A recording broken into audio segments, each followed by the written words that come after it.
সেনাবাহিনীর টেট 1 নাকি টেট 2, কোন টেটে আবেদন করবেন, কোন টেটের সুযোগ সুবিধা বেশি? আসসালামু আলাইকুম বন্ধুরা, আশা করছি সকলেই ভালো আছেন। দীর্ঘদিন যাবত অনেকেই সেনাবাহিনীর টেট 1 এবং টেট 2 এর মধ্যে পার্থক্য নিয়ে ভিডিও দেওয়ার জন্য রিকোয়েস্ট করে আসছেন। আপনাদের রিকোয়েস্টের প্রেক্ষিতে আজকের ভিডিওতে আমি আলোচনা করব টেট 1 কি, টেট 1 এর কাজ কি, টেট 1 এর ভিতরে কোন কোন টেট অন্তর্ভুক্ত, টেট 2 কি, টেট 2 এর কাজ কি এবং টেট 2 এর ভিতরে কোন কোন টেট অন্তর্ভুক্ত, টেট 1 এ আবেদন করার যোগ্যতা, প্রশিক্ষণ এবং সুযোগ সুবিধা, টেট 2 এ আবেদন করার যোগ্যতা, প্রশিক্ষণ এবং সুযোগ সুবিধা, টেট 1 এবং টেট 2 এর মধ্যে তুলনামূলক পার্থক্য, কোন টেটে আবেদন করবেন এবং কেন। আজকের ভিডিওটি হতে চলছে অনেক বেশি তথ্যবহুল এবং ইন্টারেস্টিং, তাই অবশ্যই ভিডিওটি শেষ পর্যন্ত দেখুন। সম্পূর্ণ ভিডিও নিয়ে আপনাদের সাথে আছি আমি মিহান, আপনারা দেখছেন আর্মি ডট স্টুডিও।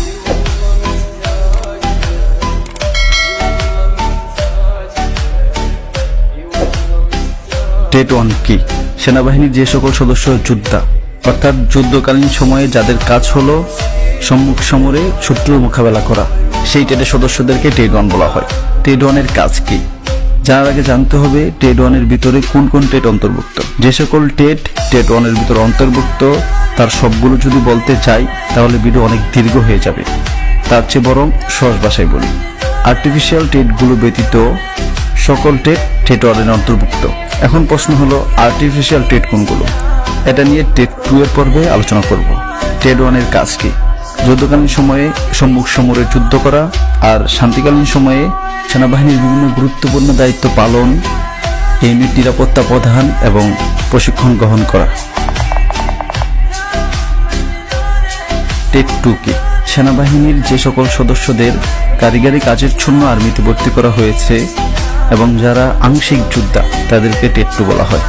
আংশিক যোদ্ধা বলার কারণ হলো যুদ্ধকালীন সময়ে তারা সরাসরি সম্মুখ সমরে যুদ্ধ করবে না, যুদ্ধের জন্য প্রয়োজনীয় সরঞ্জাম সরবরাহ করবে।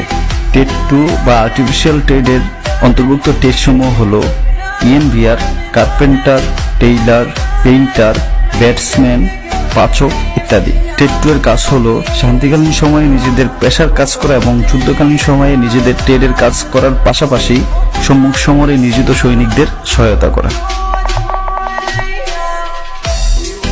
টেট 1 এ আবেদন করার জন্য আপনার শিক্ষাগত যোগ্যতা লাগবে এসএসসি পাস, রেজাল্ট জিপিএ 3.00 এর বেশি, উচ্চতা 5 ফুট 5 ইঞ্চি, বয়স 17 থেকে 20 বছর, বুকের মাপ স্বাভাবিক অবস্থায় 30 ইঞ্চি, বসানো অবস্থায় 32 ইঞ্চি। এগুলো হলো বেসিক যোগ্যতা। বাদবাকি সকল তথ্য এবং পরীক্ষার জন্য কিভাবে প্রস্তুতি নেবেন জানতে এই ভিডিওটি দেখতে পারেন। ভিডিও লিঙ্ক থাকবে ডেসক্রিপশন বক্সে। টেট 1 এ নির্বাচিত প্রার্থীগণ সেনাবাহিনীর বিভিন্ন ট্রেনিং সেন্টারে 1